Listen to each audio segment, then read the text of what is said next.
Olá, meu nome é Pablo Vilaça, eu sou crítico do cinema em cena e eu assisti ao sexto episódio da quarta temporada de Succession. Como sempre, em todos os vídeos que eu estou discutindo Succession, eu já deixo o aviso, spoilers, né? Não faz muito sentido discutir os episódios sem falar sobre pontos específicos. Então, se você ainda não assistiu ao episódio, assista primeiro, aí depois volte ao vídeo. Aí quando voltar, segue o canal, curte, aperta o sininho, etc e tal. Desde que surgiu uma aliança entre os três irmãos, no final da temporada passada, e principalmente depois da morte do Logan, no terceiro episódio dessa temporada, há uma expectativa por parte do público de a partir de que momento aquela tríade, aquela aliança entre os três irmãos começaria a se romper. E não é uma expectativa gratuita. Ela vem do fato que nós já conhecemos a dinâmica entre aquelas pessoas. A gente conhece a personalidade delas. Esperar uma ruptura entre os três não é só uma questão de trama em função dessa Succession, de ver qual deles, né, da disputa interna se colocará no poder, é algo que se espera, uma disputa, mas não é só isso. É porque a gente sabe como aquelas pessoas costumam pensar. E essa ruptura começou a se apresentar nesse episódio, as primeiras rachaduras. No episódio passado havia tido aquela negociação na Noruega com o Madsson, e aqui, e ficou claro que o Kendall e o Roman não queriam abrir mão da corporação, porque eles teriam que abrir mão da posição deles de manda-chuvas, né, de CEO. E esse episódio, esse sexto episódio, lida justamente com as estratégias boladas, principalmente pelo Kendall, para conseguir contornar o fato de o Madsson ter feito uma proposta irrecusável.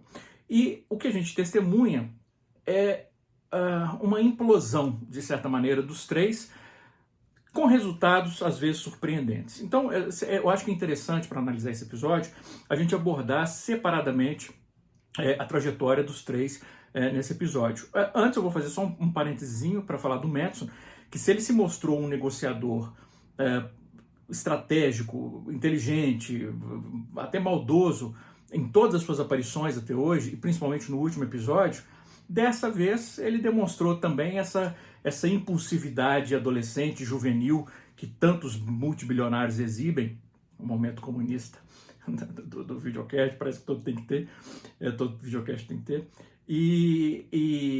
enfim, ele deu um tiro no pé colossal com um tweet impulsivo, que ele faz uma comparação de extremo mau gosto entre a iniciativa nova da empresa, que é realmente desastrosa, a ideia de criar comunidades, né, condomínios fechados para idosos, como se fossem cruzeiros em terra. É uma ideia desastrosa, mas ele comparar aquilo a campos de concentração, né, quando ele cita a frase que ficava na porta dos campos, né, no portão dos campos de concentração, o trabalho libertará, e aqui ele coloca Doderick o libertará, Doderick que é a mascote, né, da Waystar, dos parques, e é de um extremo mau gosto. E que é uma ideia que, inclusive, tirou da Shiv, né? Ela faz um comentário disso quando eles conversam no início do episódio, ela fala sobre o campo de concentração. Engraçado, ele tirou, enfim, me ocorreu agora, a ideia é ela que deu, no final das contas. Que, aliás, é uma cena muito interessante, porque ele insulta o jato dela. Claro que para um bilionário, né, como é que você vai insultar um bilionário? Insulte o interior, a decoração interior do jato do seu rival. Mas, enfim. E faz uma comparação, um tweet de mau gosto que o Kendall lida super bem, né, se sai superior. Mas enfim, e com isso ele realmente dá um tiro no pé que eu não esperava do Madsson nessa altura do campeonato. Mas vamos falar, como eu falei, dos três irmãos. A Shiv, que eu acabei de falar, né, que ela estabelece uma aliança meio estranha com o Madsson, ela começa, ela já vinha percebendo, mas aqui fica muito claro para ela como ela está sendo deixada de fora dos acordos, das negociações e das estratégias boladas pelos dois irmãos. Principalmente numa cena que acontece em torno de uma mesa, quando eles estão reunindo com a diretoria, e que é dirigida de uma maneira muito inteligente, porque posiciona claramente a Shiv em contraposição aos seus dois irmãos. A maneira como toda essa cena ela é enquadrada e montada, a gente sempre tem o Kendall e o Roman lado a lado, ou dividindo o quadro, e ela sozinha, ou então a gente vê os dois à frente, as costas dela entre os dois, mas a gente vê que são os dois contra ela. Então a dinâmica visual, a estratégia narrativa visual do episódio, principalmente nessa cena, é muito inteligente, porque deixa claro como ela está solitária em relação aos irmãos. E de um ponto de vista de dinâmica familiar é muito interessante, né? Ela saber que eles estão mentindo e mencionar um caso provavelmente da infância, né? Quando vocês falaram que eu derrubei chocolate no carro, então eu sei que vocês estão mentindo. É interessante isso, porque a gente percebe que a dinâmica deles não é moldada simplesmente pela disputa do poder ali. É uma dinâmica que vem de uma dinâmica fraterna, que todos os irmãos têm, de uma maneira mais saudável ou menos saudável, mas essa dinâmica de hoje, ela é baseada na dinâmica de décadas de convivência e todas as crises que vêm isso. Essa pequena frasezinha dela, né, lembrar de um incidente bobo, trivial da infância entre os três, eu acho muito revelador sobre a maneira como eles se comportam hoje. E ela começa a se posicionar, o que eu acho muito interessante, como ela não fecha nenhuma porta, né, de uma maneira muito inteligente. Mas ao contrário, ela deixa várias portas abertas sem também se comprometer com ninguém. E a dinâmica dela com o Tom nesse episódio também é muito complexa, porque a gente percebe a natureza doentia daquele relacionamento, que a gente pode até torcer, e eu particularmente eu gosto do casal. Eu torço pro Tom e pra Shiv darem certo, né? Eu espero que eles façam terapia, né, de casal, porque tem uma relação tóxica ali que é muito clara e que fica muito evidente, por exemplo, na brincadeira de morder um ao outro e quem morder mais forte, quem soltar primeiro e parar de morder, perdeu. Porque isso também resume a relação dos dois, né? É uma relação que é muito baseada em traumas, em troca de traumas, em troca de feridas, principalmente dela por parte dele, mas ele também, porque ele atrai de uma maneira absurda no final da última temporada. Então essa dinâmica de um morder o outro, aquela brincadeira resume muito a dinâmica dos dois. E aí excita, né? Você vê que quando o Tom a morde com força, você vê que ela fala, tudo bem que é uma alfinetada, finalmente você me fez sentir alguma coisa, mas na verdade ele fez ela sentir alguma coisa.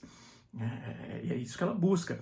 E a conversa que eles têm no quarto depois, quando ele finalmente, né, não só ele se desculpa, mas ele fala que parte do interesse dele é dinheiro, né, na dinâmica, quando ele se aproxima do pai, quando ele atrai, até fica subentendido dele se aproximar dela, é um momento em que é curioso, porque ela parece respeitá-lo mais, por ele assumir que o interesse dele é dinheiro, ou pelo menos em parte.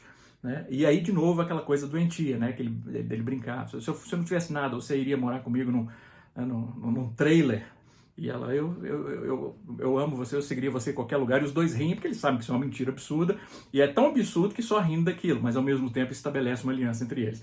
E aí gera um momento que aí sim, é de mais intimidade entre os dois ainda.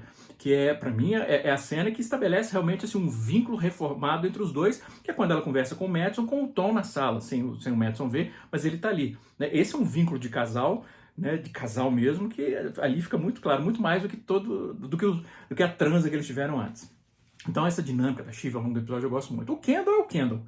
Né? Então o Kendall com todos os seus... Ele tem uma coisa meio bipolar, né? Acho que é meio óbvio isso. E aí quando ele entra nessa fase, digamos, maníaca, em que ele está empolgado e ele começa a dar ordem, isso o empodera, que é o que ele sempre quis, né? Poder ser o chefão e poder dar ordem, e aí usar todas aquelas frases, clichês, né? de blá blá blá, de corporação, e ele que ele sempre faz, e aí também poder sentir, não, constrói isso, não, olha, vamos uma brincadeira nova, ninguém pode dizer não, ok? É isso, ele gosta disso.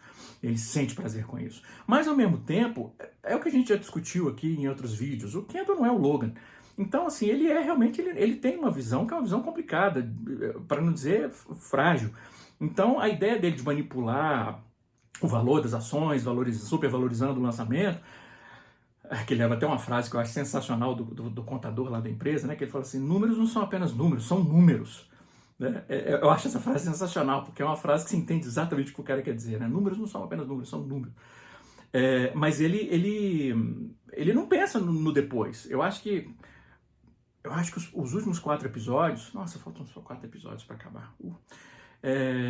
Os últimos 4 episódios, eu não sei, mas eu temo muito que essa estratégia, essa fraude que o Kendall organiza, principalmente de manipular o que o Logan teria dito, isso pode voltar de uma maneira pesada. Mas, enfim, e a insegurança do Kendall poucas vezes foi tão exposta quanto na sua apresentação. Ali no palco, e ao mesmo tempo, como eu falei no início, com uma virada surpreendente, porque ele acaba encontrando, a gente espera que o Kendall vai, né, implodir, como é o que a gente sempre espera do Kendall, e ele encontra na sua vulnerabilidade, é muito cínico isso de certa maneira, mas também é muito sincero, porque o sentimento por base do que ele diz é real, né? Eu daria tudo para ter um dia com o meu pai.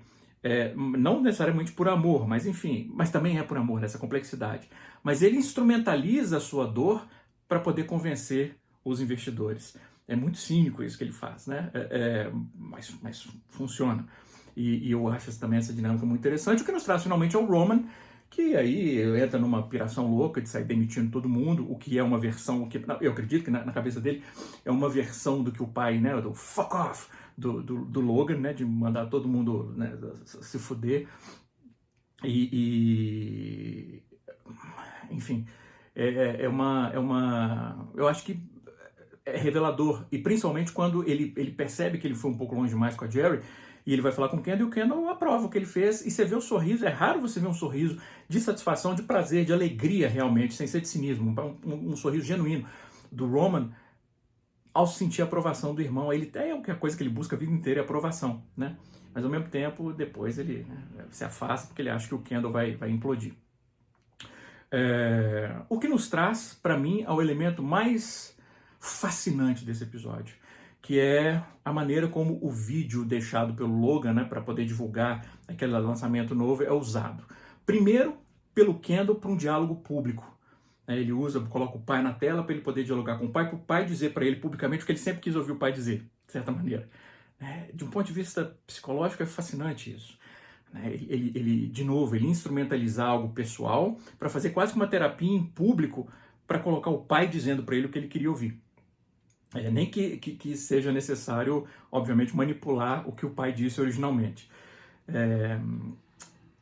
E ainda mais fascinante do que isso é perceber o que acontece mais ao final do episódio, quando ele manda uma montagem, né, do Logan ofendendo o Roman, e o Roman não consegue parar de ouvir aquilo. E por que ele não consegue parar de ouvir aquilo? Existe um componente masoquista nisso, né? O Roman foi condicionado ao longo das suas poucas décadas de vida a ser insultado pelo pai. A relação dele com o pai de amor é muito moldada pelos insultos do pai. Então, existe um certo conforto para ele em ouvir de novo o pai o insultando, né? Dá um certo... É doloroso, mas de certo modo é um conforto para ele. É o abraço que o pai dele oferecia, era um insulto. E eu acho isso, enfim, me comove e é fascinante. Mas eu falei do final, e o final, assim, é interessante porque o Kendall, voltando ao Kendall, a trajetória do Kendall é muito marcada pela relação dele com a água, né? Tanto no final da primeira temporada, com o quase afogamento e a morte lá do garçom, e isso o coloca sujeito à vontade do pai novamente, a sua tentativa de se libertar fracassa em função daquele incidente na água, né? O seu quase afogamento / suicídio acidental no final da terceira temporada. Então, essa relação do Kendall com a água, com mergulhar na água, em momentos determinantes, principalmente negativos, é muito marcante. E aí ele entrar no mar, ao final desse episódio, e a gente vê o Kendall flutuando, primeiro que existe todo o simbolismo, né, da água, de um batismo e de uma renovação, né, como se ele estivesse ali se renovando mesmo, renascendo, e ele finalmente flutuando em paz na água, em contraposição aos incidentes anteriores com a água. Eu acho muito simbólico, eu não acho que vai durar. Infelizmente, assim, porque eu gosto do Kendall, não gosto, eu tenho simpatia do Kendall, mas também tenho simpatia, mas enfim, mas não vai durar. Faltam 4 episódios para acabar Succession. E esse foi mais um episódio muito, muito bom. Um grande abraço e bons filmes.